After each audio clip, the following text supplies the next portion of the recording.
Imagine being so powerful that centuries after your death, your enemies are still terrified of you.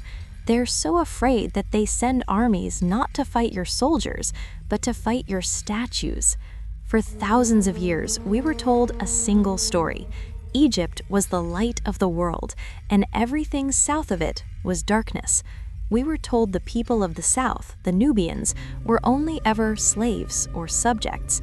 But the broken stones tell a different truth. There was a time when the pyramids of Egypt were silent, when the temples were crumbling and chaos ruled the Nile. Who saved civilization?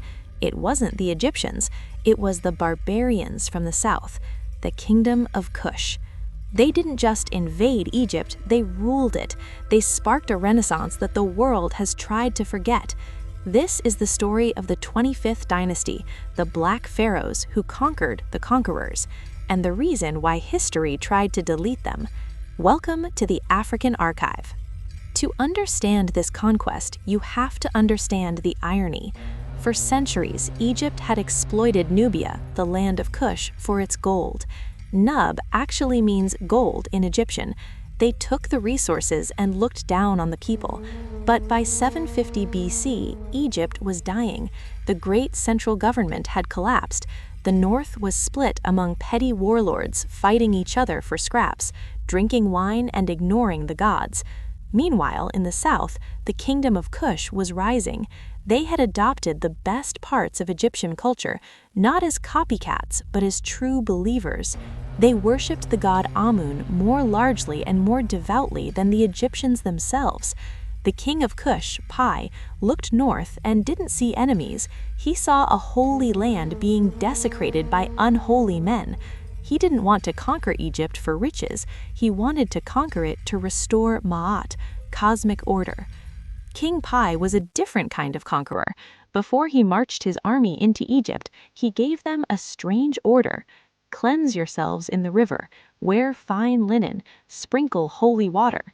This wasn't an invasion, it was a pilgrimage with swords.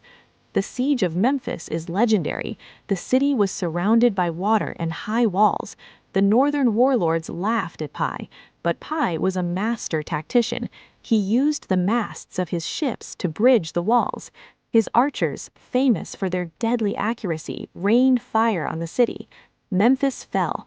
The warlords surrendered, and here is the moment that defines Piye. When the defeated warlords came to bow before him, he refused to speak to them, not because they were enemies, but because they were unclean. They had eaten fish and hadn't bathed, a violation of the old religious laws. Piye fixed the temples, reinstated the priests, and then he went home. He returned to Kush to live out his days with his beloved horses, leaving Egypt as a vassal state. He had proved his point.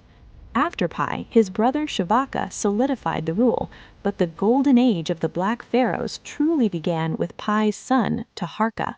If you visit the Temple of Karnak today, look for the single massive column towering over the ruins. That is Taharqa's legacy. He launched one of the biggest building campaigns in the history of the Nile Valley. Under Taharqa, the empire was vast. He united the Nile from the Mediterranean Sea all the way to the highlands of Ethiopia. He was a global superpower.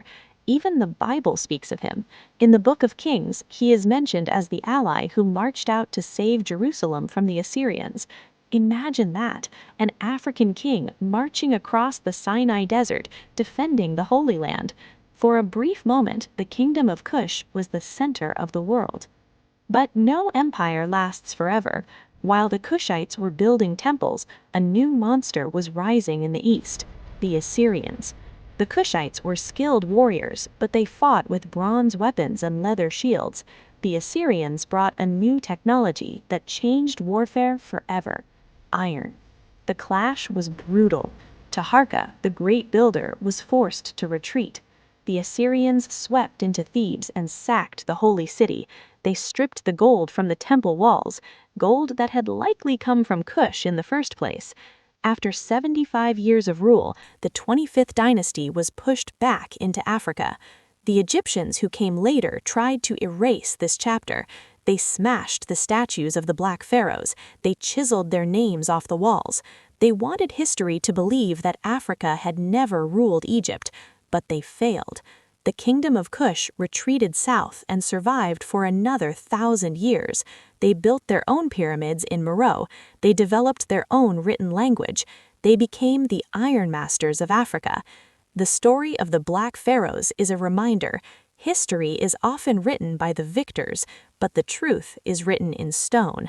If you want to uncover more history that schools forgot to teach you, hit that subscribe button and tell me in the comments, had you ever heard of King Taharqa before today?